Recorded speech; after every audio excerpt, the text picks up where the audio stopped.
31 December రాత్రి సంభరమా సంస్కృతి పతనమా? కొత్త సంవత్సరం పేరు చెప్పుకొని అశ్లీలత, మద్యం, మత్తు పదార్థాలు, విచ్చలవిడితనం, వ్యభిచారం ఇవన్నీ సెలబ్రేషన్గా మార్చబడుతున్నాయి. విచక్షణ కోల్పోయే స్థాయిలో తాగుడు, రోడ్డు ప్రమాదాలు, హింస, కుటుంబాల విధ్వంసం, ఒక్క రాత్రి ఎంజాయ్మెంట్, జీవితాంతం పశ్చాత్తాపం, మహిళలను వినోద వస్తువులుగా చూడడం, డ్యాన్స్ పేరుతో అసభ్యత, గౌరవం, సిగ్గు విలువలు కనుమరుగవడం, ఇదే మోడ్రన్ లైఫ్ అని బ్రెయిన్ వాష్. సోషల్ మీడియా సినిమాలు చూపించే నకిలీ ఆనందం, నిజమైన విజయాలు లక్ష్యాల నుంచి దారి మళ్లింపు, కుటుంబ వ్యవస్థపై ప్రభావం, భార్యాభర్తల మధ్య అపనమ్మకం, పిల్లలపై చెడు ప్రభావం, ఒక రాత్రి చేష్టలు, జీవితకాల సమస్యలు, నైతిక విలువల పతనం, ఆనందం అంటే మత్తు అనే తప్పుడు నిర్వచనం, స్వీయ నియంత్రణకు విలువ లేకుండా పోవడం, సంస్కృతి పేరుతో పాశ్చాత్య సంస్కృతి వ్యాప్తి. ఆలోచించాల్సిన ప్రశ్న ఏంటంటే, కొత్త సంవత్సరం అంటే తాగి ఆడడం, హద్దులు దాటడమేనా, లేక మన జీవితాన్ని మెరుగుపరుచుకునే ఒక కొత్త ఆరంభమా? కొత్త సంవత్సరం బాటిల్తో కాదు, బుద్ధితో మొదలవ్వాలి. క్లబ్లో కాదు, క్యారెక్టర్లో జరుపుకోవాలి. ఒక రాత్రి మత్తు కంటే జీవితాంతం గౌరవం గొప్పది. కాబట్టి తల్లిదండ్రులారా, ఒక్కసారి మీరు ఆలోచించండి, ఈరోజు రాత్రి ఏం జరుగుతుంది. అయితే ఇప్పుడు మనం కొత్త సంవత్సరం యొక్క అసలు చరిత్రను తెలుసుకుందాం. కొత్త సంవత్సరం అంటే ఒక సంవత్సరానికి ఆరంభం. ప్రపంచంలో ప్రతి దేశం, ప్రతి సంస్కృతి వేరువేరు క్యాలెండర్లను ఉపయోగిస్తాయి. అందుకే కొత్త సంవత్సరం కూడా ప్రతి చోట వేరువేరు తేదీల్లో ప్రారంభమవుతుంది. ఆ రోజు చాలా చోట్ల పండుగల, ఉత్సవాలలా జరుపుకుంటారు. కానీ ప్రపంచంలోని చాలా దేశాలు జనవరి 1నే కొత్త సంవత్సరంగా ఎందుకు తీసుకుంటున్నాయి? దానికి కారణం దాదాపు 2000 సంవత్సరాల క్రితం జరిగిన ఒక కీలక నిర్ణయం. అప్పట్లో రోమన్ సామ్రాజ్యానికి రాజైన జూలియస్ సీజర్ ఒక కొత్త క్యాలెండర్ను రూపొందించాడు. దానినే మనం ఈరోజు జూలియస్ క్యాలెండర్గా పిలుస్తున్నాం. ఈ క్యాలెండర్ ప్రకారం సంవత్సరానికి ఆరంభం జనవరి 1. అయితే జూలియస్ సీజర్ కంటే ముందు కూడా రోమన్ సామ్రాజ్యంలో జనవరిలోనే సంవత్సరం మొదలయ్యేదా? కాదు. ఆ కాలంలో చాలా మంది వసంత ఋతువు దగ్గరలో అంటే మార్చి నెల ప్రాంతంలోనే సంవత్సరాన్ని ప్రారంభంగా భావించేవారు. కానీ క్రీస్తు పూర్వం 45వ సంవత్సరంలో జూలియస్ సీజర్ ఒక విప్లవాత్మక ఆలోచనతో ముందుకు వచ్చాడు. అతడు ఒక విషయాన్ని గమనించాడు. భూమి సూర్యుడి చుట్టూ పూర్తిగా ఒక్కసారి తిరగడానికి ఖచ్చితంగా 365 రోజులు కాదు, అది సుమారు 365 రోజులు 6 గంటలు పడుతుంది. ఈ నిజాన్ని ఆధారంగా చేసుకొని మన క్యాలెండర్ ప్రకృతి నియమాలకు అనుగుణంగా ఉండాలని నిర్ణయించాడు. అందుకే ప్రతి 4 సంవత్సరాలకు ఒకసారి ఒక అదనపు రోజు చేర్చాడు. దీనినే మనం ఈరోజు లీప్ డే, లీప్ ఇయర్ వ్యవస్థగా తెలుసుకుంటున్నాం. ఇలా సూర్యుడి చుట్టూ భూమి తిరిగే కాలాన్ని ఆధారంగా చేసుకొని రూపొందించిన క్యాలెండరే జూలియస్ క్యాలెండర్. అందుకే ఈరోజు జనవరి 1న కొత్త సంవత్సరాన్ని పిలుస్తాం. కానీ క్యాలెండర్కి రోజులు మాత్రమే సరిపోవు. ఆ సంవత్సరానికి మొదటి రోజు కూడా నిర్ణయించాలి. అది ఏ రోజు, ఎక్కడ నుంచి మనం కొత్త సంవత్సరం అని చెప్పాలి? ఇదే ప్రశ్నకు సమాధానంగా రోమన్లు ఒక నిర్ణయం తీసుకున్నారు. రోమన్లు పూజించే దేవతలలో ప్రారంభపు దేవుడున్నాడు. అతని పేరుతో ఉన్న నెలతోనే కొత్త సంవత్సరం మొదలు పెడదామని రోమన్లకు జానస్ అనే వాళ్ళు కల్పించుకున్న ఒక ప్రత్యేక దేవుడు ఉండేవాడు. అతనికి 2 ముఖాలు, ఒక ముఖం గతాన్ని చూసేలా, ఇంకొక ముఖం భవిష్యత్తు అని వారి నమ్మకం. గడిచిన ఏడాది వైపు, రాబోయే ఏడాది వైపు చూస్తూ మనిషి జీవితాన్ని ఆలోచించేలా గుర్తు చేసే దేవతగా అతడిని భావించేవారు. ప్రారంభాలు, గేట్లు, మార్గాలు, మార్పులు ఇవన్నీ జనస్ ఆధీనంలో ఉన్న శక్తులుగా రోమన్లు ఊహించుకున్నారు. ఇదే కారణంగా జనస్ పేరుతో ఉన్న నెలను జన్యుయరి అని పిలిచేవారు. ప్రతి కొత్త ప్రారంభం జనస్ చేతుల్లో ఉంది అనే భావనతో సంవత్సరం ప్రారంభాన్ని కూడా జనస్కి అప్పగించాలనే ఆలోచన ఏర్పడింది. అయితే జూలియస్ క్యాలెండర్లో జనవరి 1ని అధికారికంగా ఏడాది మొదటి రోజుగా ప్రకటించడంతో ఆ రోజు ప్రభుత్వ పనులు, ఒప్పందాలు, పదవి ప్రారంభాలు వంటి ముఖ్య అంశాలకు కూడా మొదటి మెట్టు అయింది.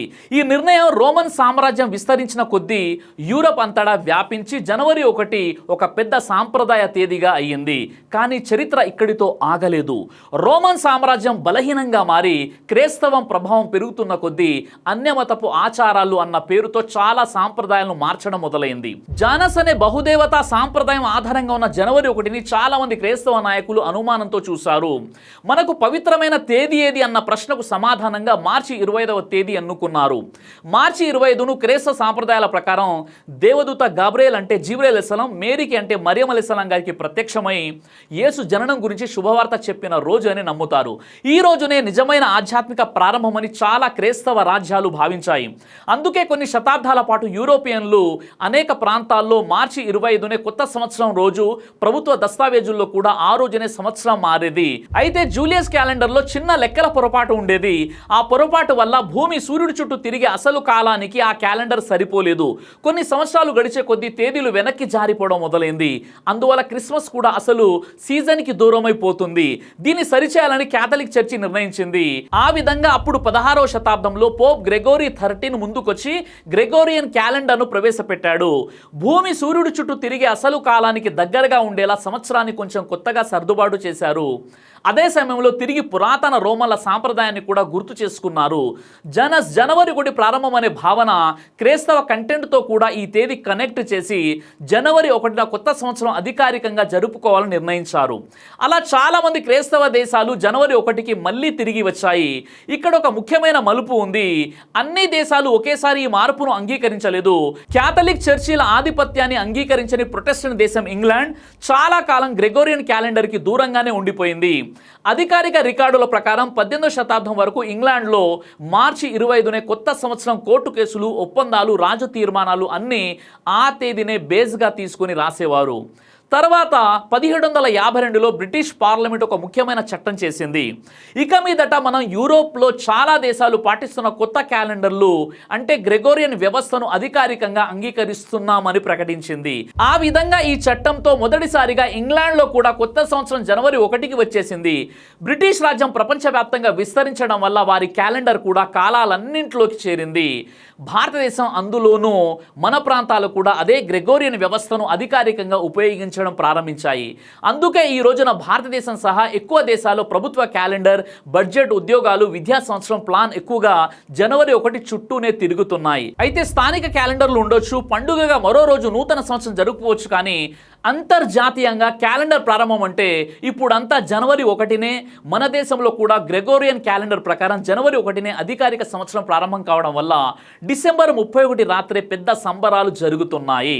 ప్రత్యేకంగా పెద్ద నగరాల్లో యువత ఎక్కువగా ఉన్న చోట్ల రోడ్లపై DJ sounds, bike ridings, midnight countdown సాధారణమైపోయాయి. కానీ మరోవైపు మద్యం వినియోగం విపరీతంగా పెరిగిపోతుంది. తెలంగాణ, ఆంధ్రప్రదేశ్, ఢిల్లీ, ఉత్తరప్రదేశ్ వంటి రాష్ట్రాల్లో కొత్త సంవత్సరం ముందు 1-2 రోజుల్లోనే వందల కోట్ల రూపాయల మద్యం అమ్మకాలు జరిగాయనే వార్తలు వరుసగా వస్తున్నాయి. సంఖ్యలు ఒక్కో రిపోర్ట్లో కొంచెం మారిన ట్రెండ్ మాత్రం స్పష్టంగా తెలుస్తుంది. ఈ కొత్త సంవత్సరం పేరుతో మద్యం వినియోగం విపరీతంగా పెరుగుతుంది. సంబరాలు జరుపుకోవడం, ఆనందం పేరుతో మద్యం, అర్ధరాత్రి బైక్ స్టంట్స్, ప్రమాదకర డ్రైవింగ్, రోడ్డు ప్రమాదాలు అన్నీ కలిసి చూసినప్పుడు ఈ కొత్త సంవత్సరం మనిషి ప్రాణాలకు ఒక పెద్ద ముప్పు తెచ్చేటటువంటి రోజుగా కూడా మారిపోతుంది. కొత్త ఏడాది మొదటి రోజునే ఆసుపత్రులు, పోలీస్ స్టేషన్లు అలర్ట్లో ఉండాల్సినటువంటి పరిస్థితి రావడం మనం కల్లారా చూస్తూ ఉన్నాం. అయితే ఇస్లాంలో మద్యం గురించి మాట్లాడినప్పుడు ఒక హదీస్ చాలా ప్రసిద్ధి చెందింది. హజరత్ ఉస్మాన్ రదియల్లాహు అన్హు ఇలా అన్నారు, మద్యానికి దూరంగా ఉండండి, ఎందుకంటే ఇది అన్ని చెడుల తల్లి. ఈ మాటల వెనక ఉన్నటువంటి అర్థం ఎంతో లోతైనటువంటిది. మద్యం తాగిన మనిషి ముందు తనను తాను కోల్పోతాడు, తర్వాత కుటుంబాన్ని, ఆ తర్వాత పరువును, ఆరోగ్యాన్ని, ఇష్టపడ్డ పనులన్నీ కొద్దిగా కోల్పోతూ వెళ్తాడు. ఒక చెడు అలవాటు పక్కనే మరి ఎన్నో చెడులు చేసేలా చేస్తుంది. అందుకే సారైన ఉమ్ముల్ ఖబాయిస్ అని అంటారు, అంటే చెడుల తల్లి అని పిలిచారు. కొత్త సంవత్సరం అనే పేరుతో ప్రపంచ నలుమూలల జరిగే మద్యం సంబరాన్ని చూసినప్పుడు ఈ హెచ్చరిక ఇంకా ఎంత వర్తిస్తుంది అనేది మన కళ్ళ ముందే కనిపిస్తుంది. మనం మన కోసం, మన కుటుంబం కోసం, మన సమాజం కోసం ఏ రకమైనటువంటి కొత్త సంవత్సరం సంస్కృతిని ఎంపిక చేసుకోవాలి? మాదక ద్రవ్యాల మాయలో పడి ప్రమాదాన్ని ఆహ్వానించే సంస్కృత, లేక ఆరోగ్యం, ఆత్మీయత, ఆధ్యాత్మికత, బాధ్యతలతో కొత్త సంవత్సరం మొదలుపెట్టే సంస్కృత? కొత్త సంవత్సరం అంటే కేవలం క్యాలెండర్పై పేజీ మారిపోవడం కాదు, మన మనసుకు ఒక కొత్త ప్రారంభం ఇచ్చుకోవడం.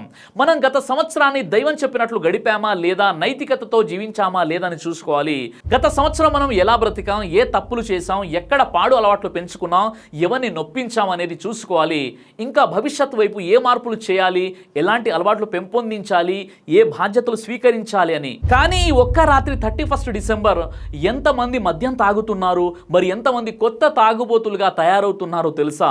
తెలంగాణలో న్యూ ఇయర్ ఈవ్ రోజే 400 కోట్లకు పైగా మద్యం అమ్మకాలు జరిగాయి. 5,000 కంటే ఎక్కువ డ్రంక్ అండ్ డ్రైవింగ్ కేసులు నమోదయ్యాయి. ఆంధ్రప్రదేశ్లో 200 కోట్లకు పైగా మద్యం విక్రయాలు జరిగాయి. సుమారు 60 లక్షల మద్యం బాటిళ్లు అమ్ముడైనట్లు రిపోర్ట్స్ చెబుతున్నాయి. ఢిల్లీలో 2023 డిసెంబర్ 31న 24 లక్షల మద్యం బాటిళ్లు అమ్ముడైనాయి. 2022తో పోలిస్తే 18% పెరిగాయి. 2024 2024 డిసెంబర్ 31న 558 డ్రంక్ అండ్ డ్రైవింగ్ కేసులు నమోదయ్యాయి. ముంబైలో 2023-24 న్యూ ఇయర్ ఈవ్ పై 283 డ్రంక్ డ్రైవింగ్ కేసులు నమోదయ్యాయి.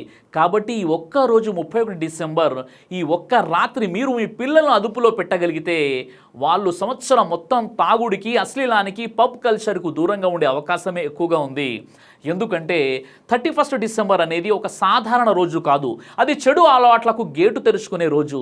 ఈ రోజే ఒక్కసారి ట్రై చేద్దామనే ఆలోచన వస్తుంది, అందరూ చూస్తున్నారు కదా అనే ఒత్తిడి పెరుగుతుంది, ఏం కాదు ఒక్క రాత్రి అనే మోసం మొదలవుతుంది. అక్కడితో ఆగితే బాగుండేది, కానీ అదే మొదటి అడుగు రేపటి అలవాటుకు పునాది అవుతుంది.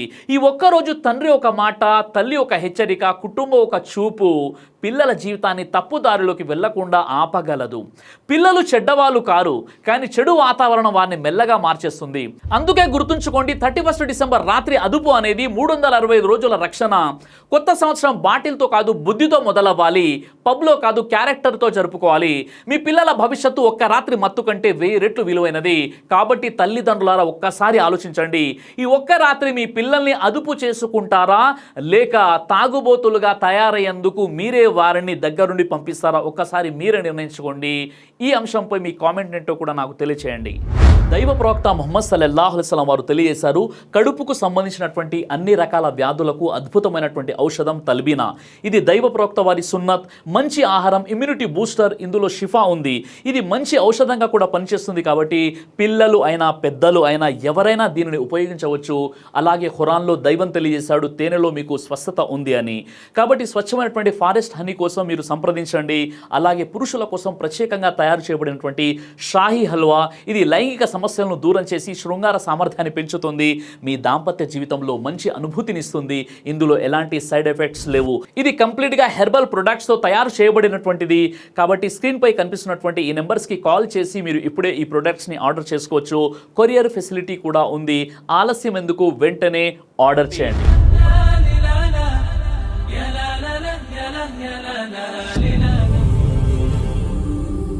బ్రదర్ సిరాజ్ అని యూట్యూబ్ ఛానల్ని మీరు సబ్స్క్రైబ్ చేసినట్లయితే ఇన్షాల్లా దైవచిత్తం అయితే మీకు వీడియోస్ వస్తుంటాయి. అదేవిధంగా బ్రదర్ సిరాజ్ అనేటటువంటి ఫేస్బుక్ని కూడా లైక్ చేయడం వల్ల మీకు వీడియోస్ వస్తుంటాయి.